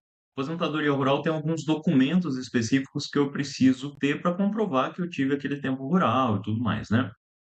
Você precisa provar de alguma forma, em resumo. Então, vamos supor que uma pessoa trabalhou na roça, e aí essa pessoa ela quer se aposentar, ela não tem um tempo suficiente, ela quer somar aquele tempo que ela trabalhou na roça. Mas ela não tem nenhum documento. Ela trabalhou quando ela tinha 16 anos, hoje ela tem 70 e ela serviu o exército, depois do exército ela nunca mais trabalhou na roça. Às vezes a gente pega alguns casos assim. Se a pessoa jogar no ChatGPT e falar, olha, ChatGPT, falta um ano para eu me aposentar e eu trabalhei 3 anos na roça, é possível eu me aposentar? O ChatGPT vai falar que sim. Só que Uhum. faltou ali que a pessoa não tem a documentação, não tem como comprovar. Então, essa questão de você inserir, além da informação correta, da maneira correta na inteligência artificial, isso faz muita diferença. E isso a gente Sim. enfrenta, obviamente, em todas as inteligências. Então, a gente está falando muito de ChatGPT, que é o mais utilizado aqui no Brasil, assim, de divulgação, que eu acho que foi um dos primeiros, né, que o pessoal começou a usar aqui. Mas o Cláudio, o Gemini, qualquer outra inteligência artificial que você for utilizar, se você não passar a informação correta, ela vai te dar uma resposta incorreta. E além disso, também, como a gente falou, a inteligência artificial ela vai querer responder o que você quer ouvir muitas vezes. Então, muitas vezes ali, ela vai colocar, e eu falo por mim mesmo, porque teve uma vez que eu tive até uma discussão, entre aspas, ali com a inteligência Quem artificial, nunca? porque ela estava errando na conta do cliente. Era um cliente meu que não tinha direito à revisão, mas eu estava em dúvida, eu estava com uma dúvida pontual ali. E aí, quando eu joguei lá para a gente fazer ali essa discussão com a inteligência artificial, se tinha ou não direito a essa revisão, ele começou a falar que tinha. E aí eu falei, mas por que tem? Ah, porque ele tem 46 anos de contribuição e o cara tinha 37. Aí eu falei, da onde ele tá tirando esses 10 a mais aí, né? Esses 9 a mais. Aí eu comecei a falar, mas tal período foi considerado? Ah, foi. Tal período foi considerado. Então a gente foi nessa discussão até no final ali, quando eu peguei e identifiquei que ele estava somando um período lá que o cara trabalhou, ele estava somando 2 vezes. Hum. Então eu identifiquei isso e aí eu falei, olha, período de tal a tal trabalhado na empresa tal foi somado 2 vezes, não foi? Aí a inteligência artificial colocou lá, realmente foi um erro meu e não sei o que, tal, tal, tal, tal. Então, assim, numa dessa, a pessoa não tem aquele conhecimento prévio, porque eu fiz o cálculo eu mesmo, na mão, ali, para identificar antes, né? Quando eu digo na mão, lógico que eu tenho uma planilha, né? Não faço na caneta, mas tem ali a planilha que eu insiro os dados, eu vou vendo a soma daqueles anos da pessoa quanto dá, e aí eu pego aquele total, eu pego na lei e vejo ali na lei o que aquela pessoa tem direito, né? Só que se uma pessoa assim que não tem esse conhecimento vai utilizar, ela vai pegar, vai acreditar naquela primeira informação que a inteligência artificial deu E aí, acreditando nessa informação, muitas vezes a pessoa pode estar errada, né? Então, a gente sempre fala para o cliente, tem que tomar cuidado com isso. Pode utilizar, eu não ligo assim que utilize, que põe ali a inicial. Às vezes a gente tem esse problema do cliente, mas você me falou tal coisa, mas o chat está falando outra coisa. E aí a gente explica o porquê e tudo mais, só que tem que saber usar, porque se a gente não sabe usar, se a gente usa, entre aspas, ali meio de qualquer jeito, a gente não tem a resposta correta, né? A gente pode dar para o cliente, né, para a gente concluir, o cliente ele pode utilizar, mas com essa ressalva que ele tem que saber o que ele está fazendo e, mais do que isso, como a Jéssica falou, o serviço de um advogado é um serviço de confiança. Então, você está contratando um advogado porque você confia. Então, você precisa ali ter a confiança no trabalho do advogado, né? Então, você ter essa confiança quer dizer que quando você vê alguma coisa que está falando um pouco diferente, tudo mais, fale com o seu advogado, fala, olha, eu queria entender tal coisa, e tudo mais. É, mas cuidado em acreditar muito em pesquisa na internet, tudo isso por tudo que a gente falou, né? Muitas vezes essa resposta pode estar errada.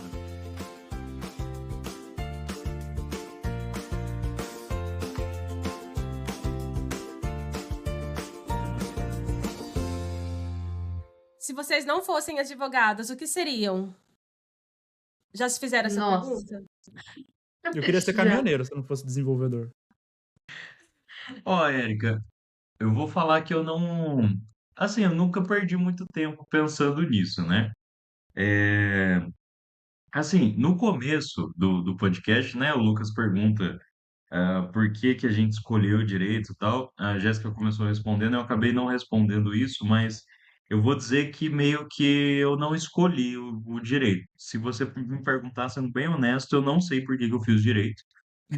Não Só sei foi. mesmo, não sei por que que eu fiz o vestibular, só fui fazendo, não sei se na época a gente conversou, talvez, assim, mas sendo bem honesto, eu não lembro exatamente, mas talvez pode ter sido alguma conversa ali com o Ademar, que a gente conversava bastante lá naquela Sim, época, ele nosso meio que professor, né? falou assim, você tem jeito para essa área, ou algo assim, sabe, mas especificamente assim, João, você sempre sonhou em fazer direito, você achava uma profissão bonita. Eu, para ser sincero, nem sabia muito bem o que fazia, mas fui, né? Fui indo ali, é, fui fazendo. Então, também não penso muito o que eu faria, né, se não fosse. Mas na mentalidade que eu tenho hoje, né, na cabeça que eu tenho hoje, eu acho que de qualquer forma, se eu tivesse alguma outra coisa, então por exemplo, você é corretor de imóveis. Eu acho que eu focaria em ter um negócio próprio, pela, Tá. pela cabeça que eu tenho hoje aqui, baseado na vivência que eu tenho no escritório. Pode ser que se eu tivesse outra vivência, eu teria outra opinião, né? Mas, eu vou ter alguma outra coisa ali, alguma outra profissão, para ter um negócio próprio. Eu acho que eu gosto, porque eu, particularmente, eu gosto muito dessa liberdade que me dá, porque também eu acabo fazendo muita coisa ali fora do horário comercial, fora daquele horário da caixinha.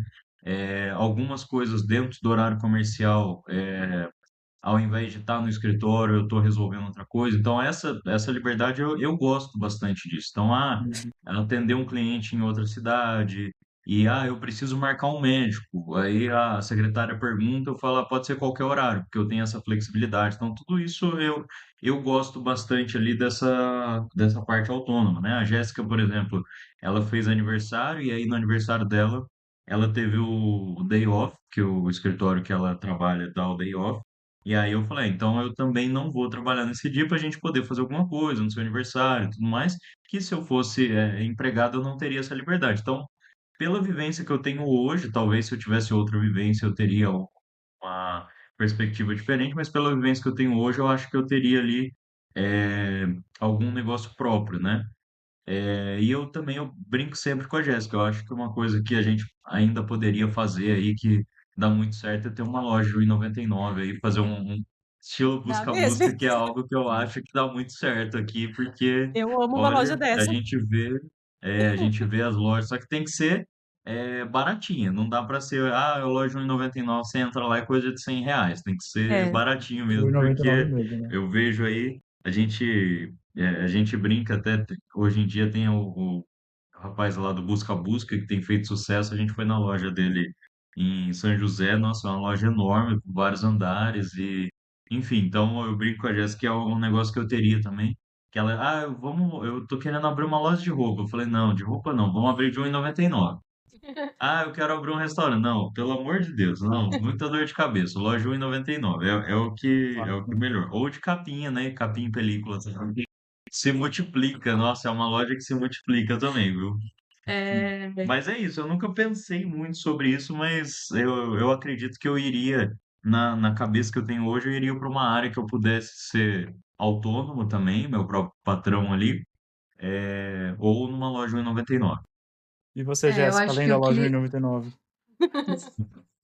além de ser sócio do João na loja de 1,99, Aham. eu acho que é uma coisa que dá para fazer ainda advogando. Eu gostaria muito de ter experiências lecionando, dando aulas. Tive a Legal. oportunidade de dar aula em um curso preparatório alguns anos atrás.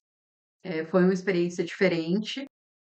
Acho que ainda precisaria investir um pouco mais de tempo e dedicação e cursos também para melhorar, né? Melhorar a oratória, enfim. Mas é algo que eu penso em um futuro. Legal. E a gente está chegando no final, mas essa pergunta é muito importante e eu gostaria muito de ouvir de vocês. É, o que vocês admiram um no outro como profissionais? Sem mentir, O hein? João. Eu acho o João, ele sempre foi muito atencioso, assim. Eu até brinco que ele é o conquistador de senhorinhas, porque ele no atendimento, assim, ele sempre gostou disso. Ele amava fazer estágio de defensoria, que ele só atendia o público. Sim, E eu acho que ele é muito atencioso com os clientes, com os casos. É um profissional dedicado, é um profissional que busca sempre aplicar aí a melhor técnica. Isso eu admiro muito nele. legal. A Jéssica, assim, sem demagogia, mas eu admiro tudo, porque a Jéssica, para mim, é uma profissional muito completa, que sabe atender, que sabe fazer, sabe escrever. Tanto é que eu peço ajuda para ela muitas vezes, porque eu confio, assim, plenamente nela. Agora ela tem tido a oportunidade no novo escritório de fazer sustentação oral, que é quando você vai até o tribunal para defender o caso oralmente, né? E ela tem feito também muito bem, porque algo assim que eu falo assim de olhos fechados é que a Jéssica é uma pessoa muito dedicada. Então ela começa a fazer aquilo lá e ela aprende, ela vai fazendo e ela faz com medo mesmo, muitas vezes ali. E quando a Jéssica começou a advogar, ela começou aqui em Pinda, que eu consegui um advogado aqui de Pinda estava precisando de alguém, eu consegui para ela. Na verdade, não sei se o Lucas lembra da Stephanie, que estudou na ETEC, que é a esposa do Claudião. Sim. Então, a Stephanie, ela me mandou uma mensagem, falando: João, eu vi que você se formou e tem um advogado da minha igreja que está precisando de alguém aqui para trabalhar com ele, você tem interesse Legal. e tal? Aí eu falei para ela: olha, eu não tenho porque eu vou abrir o meu próprio escritório, que era algo que eu já queria mesmo, né? Então, eu falei: eu Aham. não tenho porque eu vou abrir meu próprio escritório. Mas a Jéssica, na época, ela era minha namorada, né? Eu falei, minha namorada, ela ainda não tem onde trabalhar e tudo mais, ela tava querendo, se eu puder indicar ela. Aí a Stephanie falou, não, pode ser e tal. Aí indiquei e a Jéssica começou a trabalhar. Então ela começou a trabalhar aqui em Pinda, né? E aí ela ia fazer as audiências e a Jéssica não teve essa mesma vivência que eu tive, então ela ficava muito nervosa nas audiências. E aí eu sempre ia buscar ela, aí eu ia buscar com uma coxinha para agradar, porque eu sabia que ela ia entrar Ah, no carro, que ela fofo. ia chorar porque ela estava muito nervosa. Só que assim, ela nunca deixou de fazer nada. E ela sempre fez muito bem, né? E às vezes ela era colocada em prova de fogo, né? Então Eu lembro que uma das primeiras audiências, se não foi a primeira, assim, ela estava tremendo de medo. E aí, na trabalhista, a gente tem, assim, hoje em dia é meio que todos os juízes, eles deixam você se manifestar sobre a defesa, mas na trabalhista não tem uma réplica, né, no, na lei. E aí a Jéssica foi, a Jéssica, eu não lembro se ela perguntou se ia ter réplica ou se não ia, a juíza falou, ah, doutor, então, ó, 15 minutos aí faz oral. Assim, do nada. E aí ela fez lá e tudo mais, então a Jéssica é uma pessoa que, assim, encara mesmo com medo ali, tem que fazer, e eu sabia que eu ia buscá-la justamente também porque eu sabia que ela ia sair nervosa e tudo mais, então eu sempre ia com uma coxinha, um chocolatinho e dava um abraço e ela chorava e depois ela foi melhorando e foi acostumando e aprendeu a fazer audiência e hoje é a melhor advogada aí que a gente tem, né? E agora não tem mais Ai, coxinha, você não gente. chora mais. Agora não Agora tem não, mais coxinha. já, agora já não tem mais esse privilégio, né? Agora eu que ganho a coxinha, que eu que choro no ombro dela. Que mentira. Você sabe que eu vou deixar isso, né? Ai, gente, Pode deixar. mas assim, o João tocou nesse assunto no começo, e aí, assim, se tiver algum ouvinte que está começando na carreira, a advocacia é extremamente desafiadora. Isso que o João falou é muito real, não existe na. Quando eu fui fazer a audiência, eu não consegui ter esse acompanhamento. Esse advogado, ele estava num processo em que o pai dele tinha falecido e tinha uma outra empresa, e ele estava se dedicando exclusivamente para essa empresa e jogou o escritório todo na minha mão e eu não sabia, eu não fazia ideia do que era advogar, não sabia ideia de como era atender, de como era ir em uma audiência. Mas assim, o que eu entendi ao longo desses anos de carreira e de profissão é que você precisa persistir, precisa meter as caras mesmo, precisa fazer.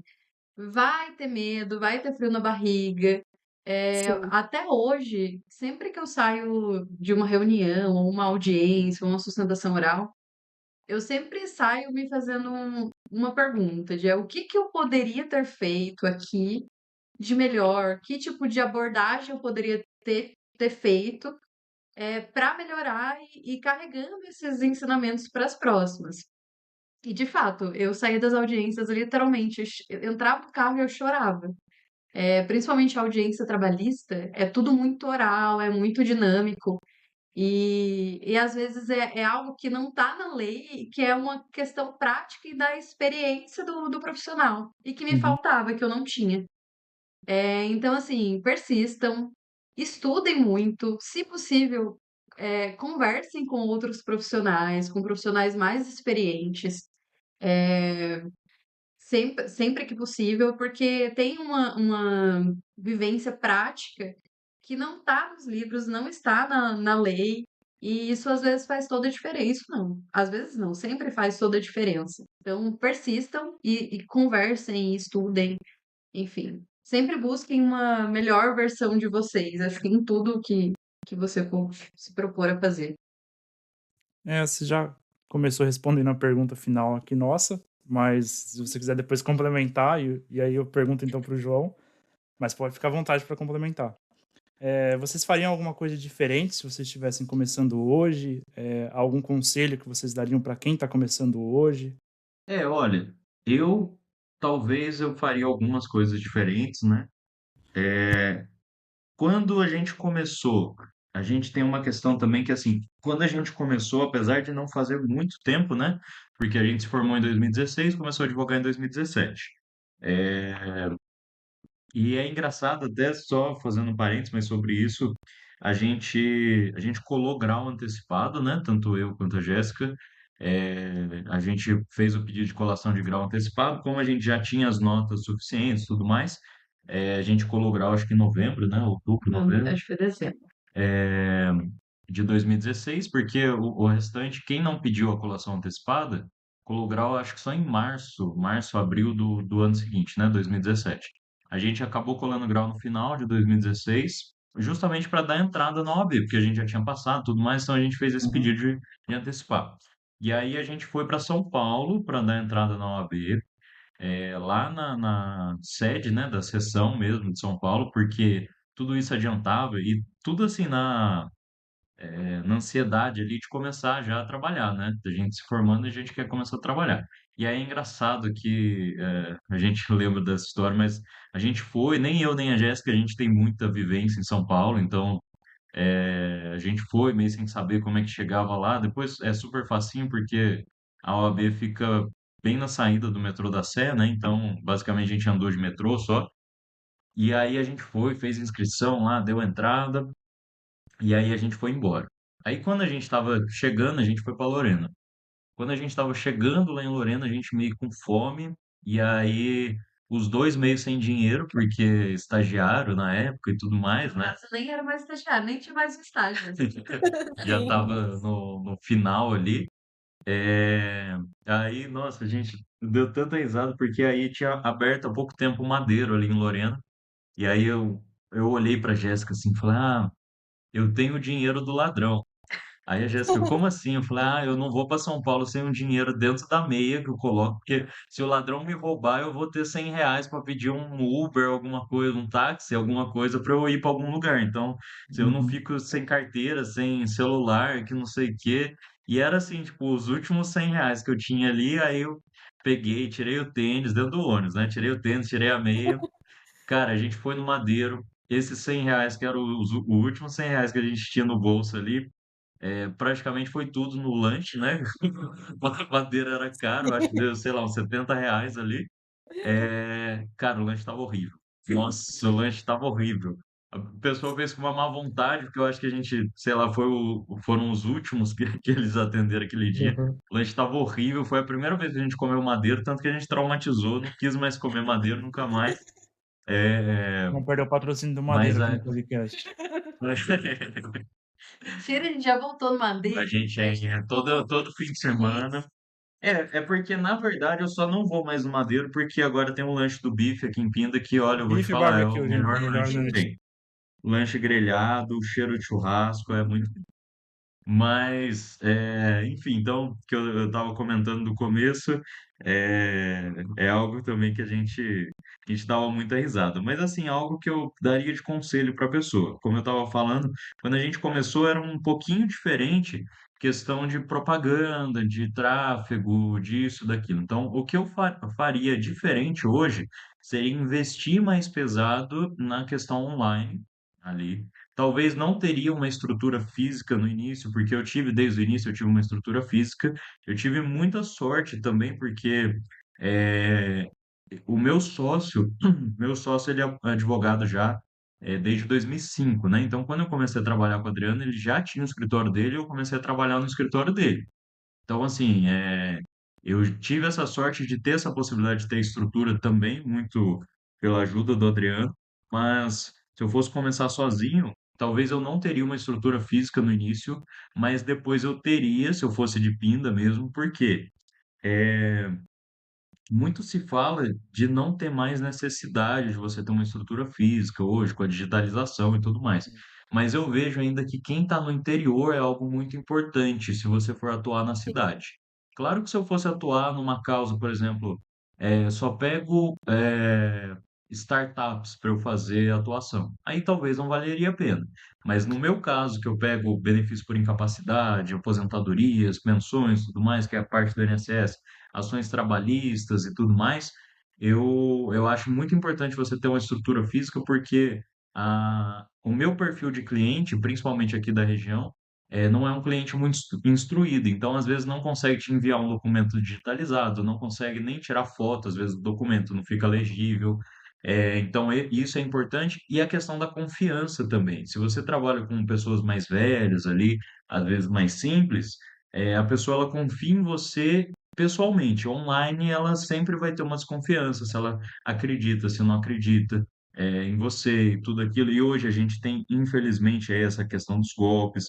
Então, acho que o principal conselho assim de algo para quem está começando e que talvez eu faria diferente se estivesse começando hoje, em 2026, seria investir mais pesado nessa parte online, gravar vídeos. A gente faz muito no escritório, a gente ainda, até é um erro meu isso, porque eu sou responsável por essa parte lá no escritório, mas é também uma questão de tempo. A gente ainda não tem perfis na rede social muito forte, né? A gente tem perfil criado, mas não tem muita coisa postada, muito pouco. É, apesar de eu achar isso muito importante, como eu falei, não tenho dado conta, mas o que a gente faz é o tráfego de Google e tudo mais, isso a gente faz e isso atrai realmente cliente, isso é importante. Uhum. Você ter um Google Meu Negócio forte, que agora mudou de nome, eu não lembro o nome, tá, mas o Google Meu Negócio forte, você ter ali algumas coisas assim, isso é importante. Então, por exemplo, para você ter um Google Meu Negócio, é legal você ter uma estrutura física para ter foto dessa estrutura física e tudo mais. Apesar de não ser necessário, é legal. Mas, não tenho. Não deixe de começar por isso. Não deixe de começar porque não tem. Então, um conselho seria isso, essa parte digital que eu acho que hoje é muito importante e hoje tem muito mais possibilidade do que 10 anos atrás, né? Sim. Sim. Acho que o que eu falaria seria para o profissional entender que a faculdade ela não te prepara nem 95% para o que você vai encarar. Como advogado, a faculdade ela é de direito, na verdade, e ela cumpre essa função. Mas para a advocacia, você vai precisar desenvolver uma série de habilidades que a faculdade não ensina. Então, se possível, já comece a procurar desenvolver. Você vai precisar saber vender o seu negócio, vai precisar saber transmitir essa confiança para o cliente. E foi uma situação que eu senti muita dificuldade, especialmente no começo. Era muito comum eu conversar com os clientes, mas acho que olhavam para mim e falavam: Nossa, ela é muito nova, não vou confiar meu processo, meu caso para ela, e acabavam Uhum. fechando com outro cliente. Alguns chegaram até a voltar para mim para pedir minha opinião sobre o que o outro advogado tinha feito. Aí eu, poxa vida, aí Eita. melhor você conversar com o seu advogado. Mas assim, você precisa desenvolver uma comunicação, porque você precisa saber atender o seu cliente, conversar com o seu cliente, transmitir essa confiança para o cliente. Além disso, você precisa talvez fazer algum curso ou ter algum conhecimento de financeiro de uma empresa, de um escritório. Isso também não é algo que a faculdade ensina.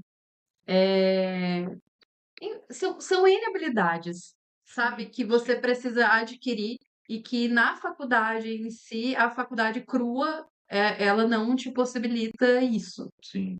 E sobre isso também que a Jéssica está falando, é, não se fechar, por exemplo, eu vou estudar, eu vou fazer algum curso, alguma coisa, não se fechar apenas para coisas jurídicas, porque, por exemplo, a estrutura do nosso escritório, a parte financeira do nosso escritório e tudo mais, a gente fez curso no Sebrae de empreendedorismo. Então, assim, não tem nada a ver com direito, mas a gente falou, pô, a gente está precisando de alguma estrutura. E aí, teve um curso que o Sebrae deu para advogados, aqui o Sebrae de Pinda que a gente fez.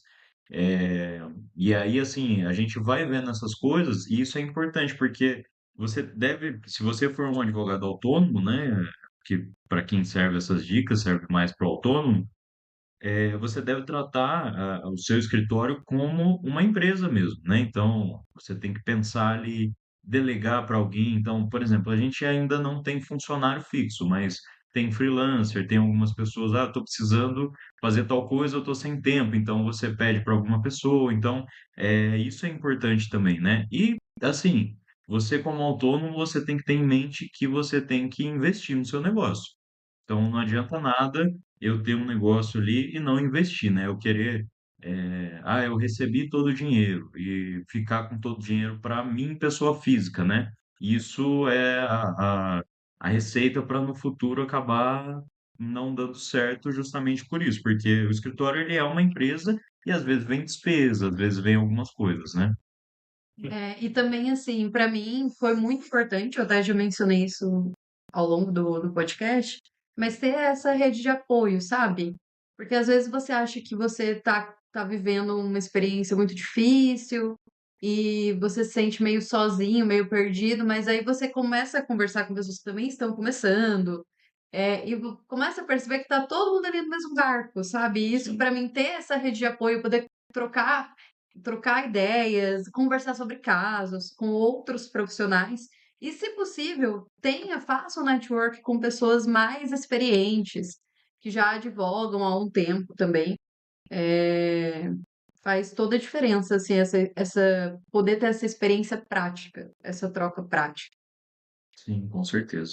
Com certeza. É porque a prática é muito importante, assim, coisas simples às vezes que você não vai aprender no livro, na lei. Então, por exemplo, na minha área, né?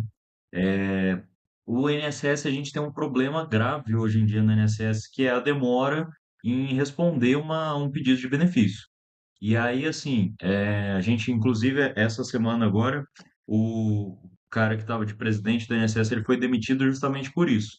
Foi, colocado uma nova presidente para ver se consegue movimentar, porque é uma estimativa que tem 7 milhões de pedido parado atualmente, né?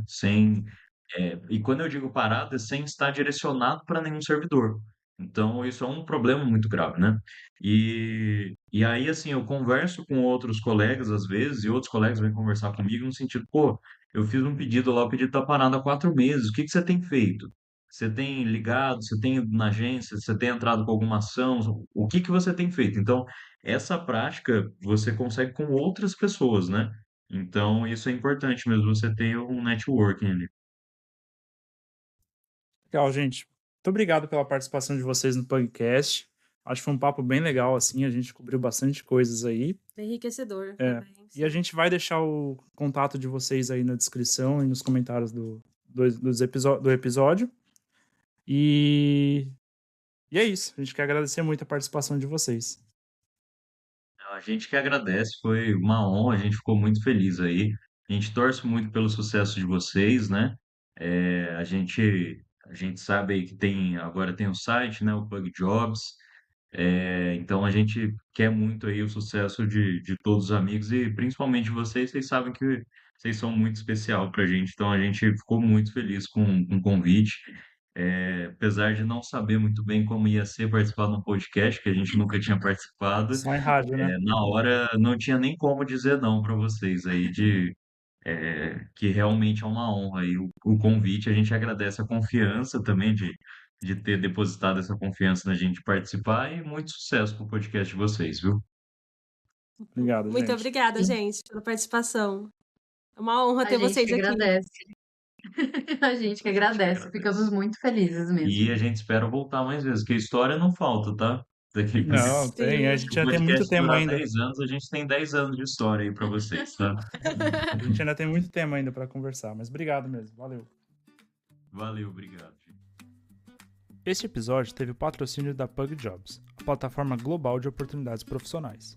Se você quer encontrar vagas no mundo todo e melhorar seu currículo, acesse Pug Jobs e dê o próximo passo na sua carreira.